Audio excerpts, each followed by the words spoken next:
Stop taking your blood pressure pill and walking out the door like it's just another Tuesday, because what you do in the first 60 minutes after waking up might be doing more damage to your kidneys than anything you eat all day. I'm going to show you exactly why, and I'm going to give you 10 habits ranked from least to most powerful that can protect two organs most people over 60 never think about until something goes wrong.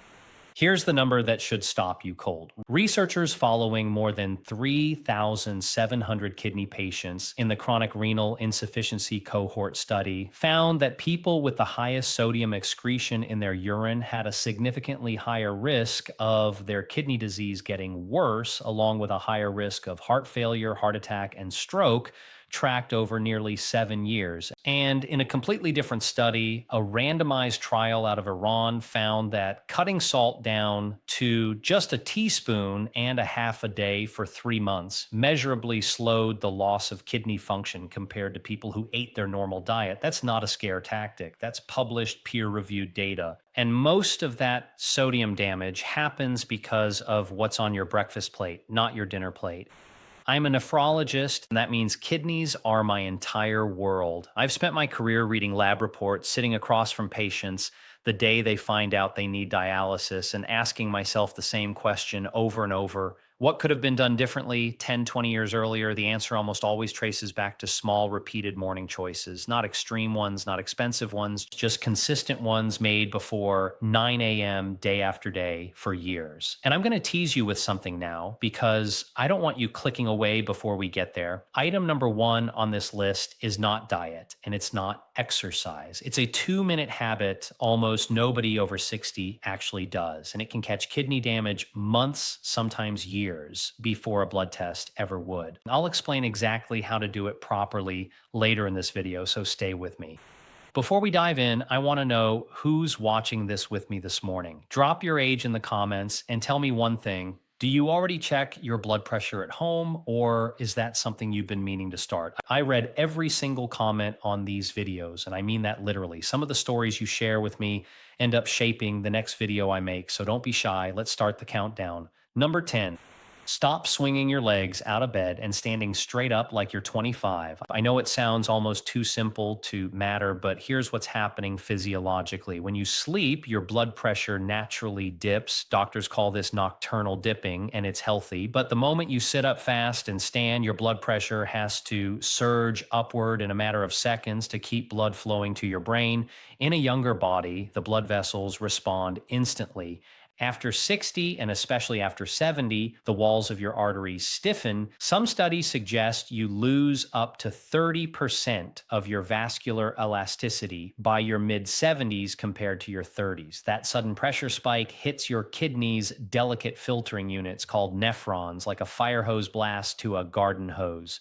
Do this every single morning for years, and you're accelerating microscopic damage to those filters. The fix is almost embarrassingly simple. When you wake, sit on the edge of the bed for a full 60 seconds, flex your ankles 10 times to get blood circulating, then stand slowly. Pair this with a hand on a nightstand or headboard for balance the first few times you try it. This isn't about fear. It's about giving your cardiovascular system a gentle on-ramp instead of an on-ramp collision. I had a patient, Frank, 74, from a small town outside Tulsa, who used to get up and immediately feel dizzy every morning. He thought it was just getting old. Once he started this slow rise habit, combined with a couple of other changes we'll get to, his morning blood pressure reading stabilized within about 6 weeks, and the dizzy spells disappeared entirely. Number 9, stop reaching for the ibuprofen bottle every time something aches. I need you to really hear this one because it's one of the most common and most preventable causes of kidney damage I see in people your age. A Swedish study following nearly 1,800 people over 65 found that among those who bought over-the-counter anti-inflammatory painkillers without a prescription, 42% already had a reduced filtration rate in their kidneys, meaning the damage was often already present before they even started taking more. Separately, a large study out of Ontario, Canada, tracking over 92,000 older adults, found that starting one of these common painkillers was associated with a 41% higher risk of acute kidney injury within just 30 days compared to people who didn't take them. Here's why this happens to aging kidneys specifically. Think of your kidneys like two delivery trucks running on a busy highway, constantly bringing blood in, filtering out waste, and sending clean blood back out. Anti inflammatory painkillers narrow the on ramp blood vessels feeding into that delivery truck, restricting the flow going in. In a 30-year-old truck with a fresh engine, that's a temporary inconvenience. In a truck that's been running for 70 or 80 years, already dealing with narrower, stiffer roads from age related arterial changes, restricting that on ramp can cause the whole delivery system to back up and stall. The practical fix for everyday aches, the stiff knee, the sore lower back, reach for acetaminophen instead when appropriate for you. Use topical anti inflammatory gels, which absorb locally rather than traveling through your entire bloodstream. And if you take a prescription anti inflammatory regularly for arthritis, have your doctor check your kidney function with a simple blood test at least once a year. The synergy tip here is hydration. If you must take one of these occasionally, take it with a full glass of water, not just a sip, because adequate fluid volume helps your kidneys handle the temporary reduction in blood flow. Number 8, stop staying indoors until noon. Step outside within the first 30 minutes of waking, even if it's just standing on your porch for 5 minutes in your robe. This one surprises people because they assume it's about vitamin D for your bones. And it is partly that, but the connection to kidney health for people over 60 runs deeper. Vitamin D receptors exist throughout the tissue of your kidneys themselves, and low vitamin D levels have been repeatedly linked in research to higher rates of protein leaking into the urine, one of the earliest markers of kidney strain. Beyond that, morning sunlight exposure helps reset your internal circadian clock, and your circadian rhythm directly governs your overnight blood pressure dip that we talked about a moment ago. Disrupted circadian rhythms in older adults are associated with what's called non dipping blood pressure patterns, where pressure stays elevated all night instead of falling. And non dipping is one of the strongest known predictors of kidney function decline in aging populations. Think of your circadian rhythm like the conductor of an orchestra. When the conductor is offbeat, every single instrument, including your kidneys, starts playing out of sync. Practically aim for 5 to 15 minutes of natural light exposure, ideally without sunglasses for at least part of that time between 6 and 9 in the morning. You don't need direct sun on your skin for extended periods. Even cloudy daylight provides meaningful circadian signaling. Pair this habit with a source of magnesium at breakfast, like a handful of almonds, because magnesium works alongside vitamin D to help your body actually use it properly. Without enough magnesium, vitamin D can sit in your bloodstream doing very little. Number 7, stop guessing about your blood pressure. Check it at home every single morning before you've had coffee, before you've taken your medication, sitting quietly for 5 minutes first. I cannot stress this one enough. And here's why it matters more after 60 than at any other point in your life. Your kidneys contain roughly 1 million tiny filtering units each, and every one of them is wrapped in a network of microscopic blood vessels running at a specific delicate pressure. When systemic blood pressure runs high for years without you knowing it, and morning blood pressure is notoriously the highest and least controlled reading of the day, a phenomenon doctors call morning surge, those microscopic vessels take the brunt of the damage, similar to how a garden hose left under too much pressure eventually bursts at its weakest joints, not along its strong, straight sections. The weakest joints in your circulatory system, unfortunately, are very often inside your kidneys and the small vessels behind your eyes.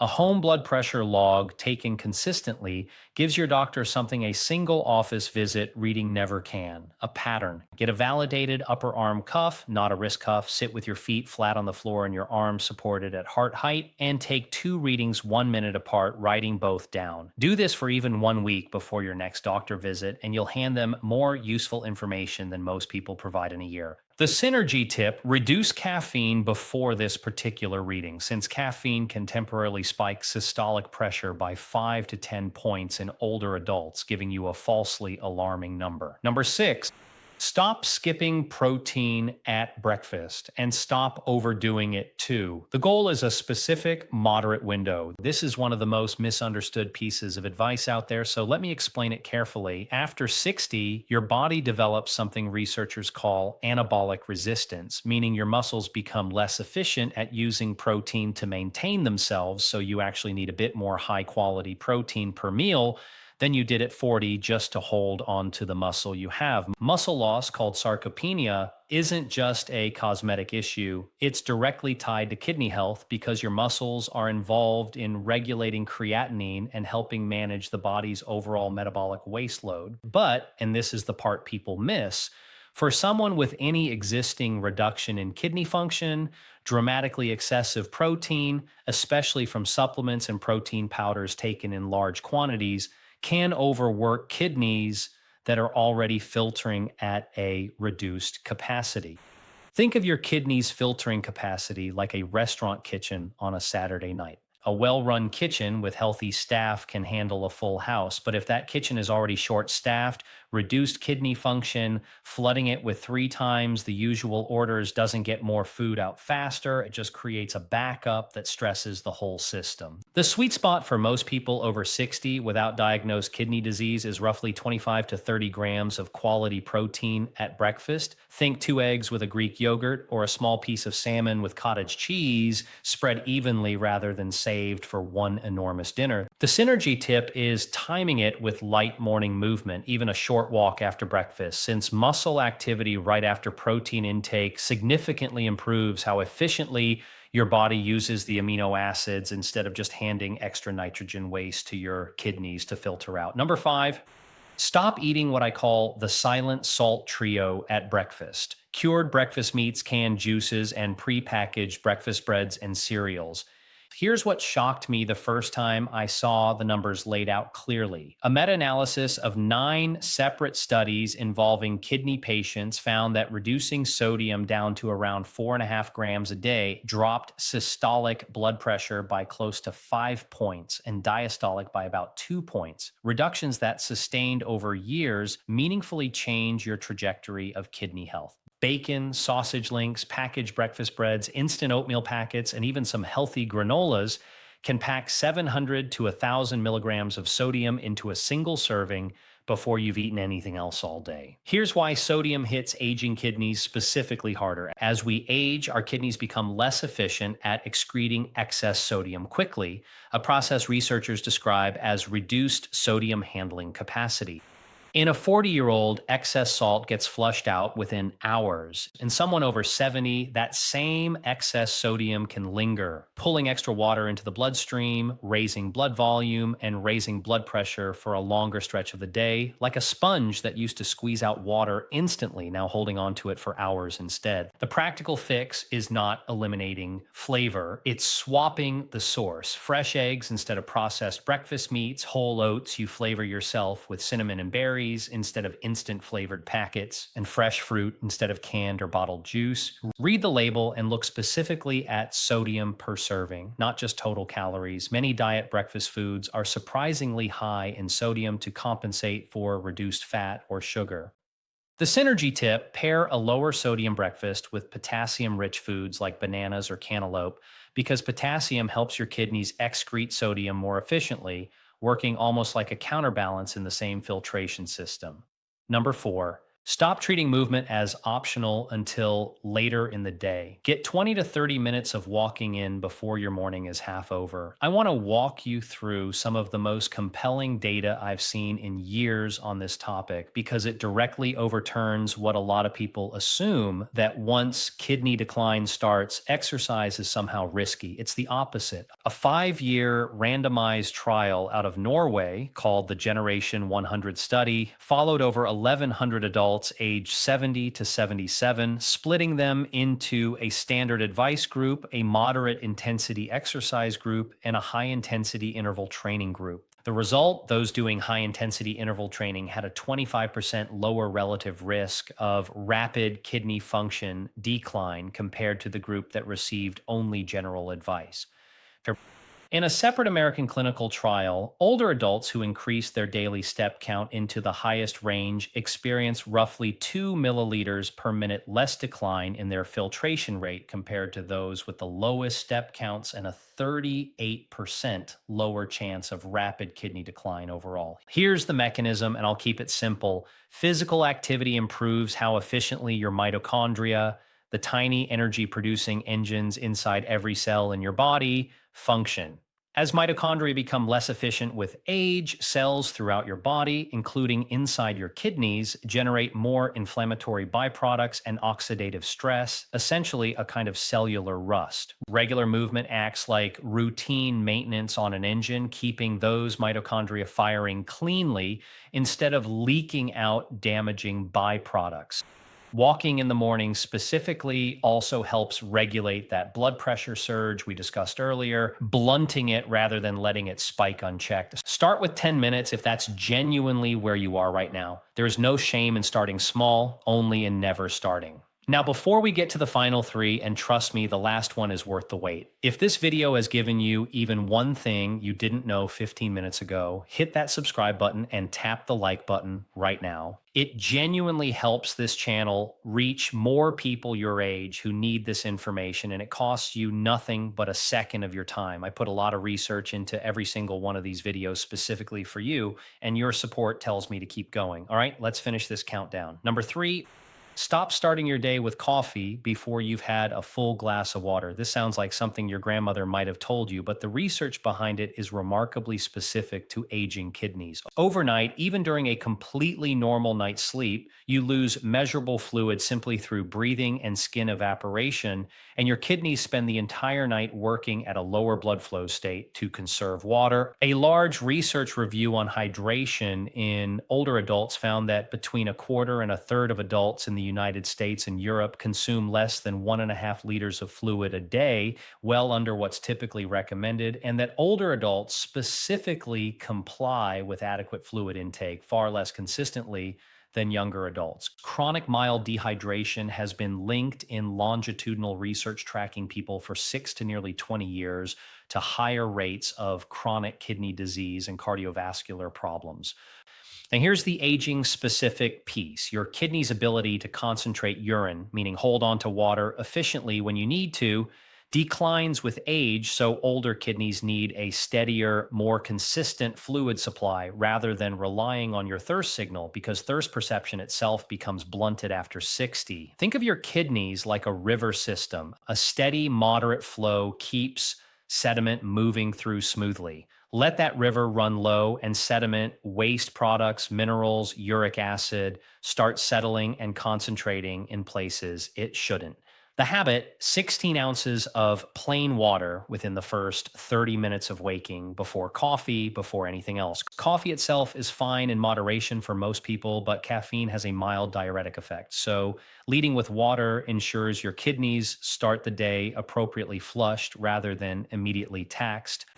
The synergy tip: add a small pinch of a potassium rich electrolyte, like a squeeze of citrus, particularly if you take a diuretic blood pressure medication, since those medications can deplete potassium alongside excess fluid. Number two, stop letting your blood sugar swing wildly first thing in the morning. This one matters more than almost anything else on this list, because globally, diabetes remains one of the single leading causes of kidney failure in adults over 60. When blood sugar runs high repeatedly, glucose molecules essentially coat and stiffen the tiny blood vessels inside your kidney's filtering units, a process similar to sugar slowly caramelizing and hardening on the inside of a pan, except this happens inside living tissue silently over years. This is why the first meal of your day matters disproportionately. A breakfast heavy in refined carbohydrates, white toast, sugary cereal, pastries causes a sharp glucose spike, and for someone over 60 whose insulin sensitivity has already naturally declined, that spike lingers longer and hits harder than it would have decades earlier.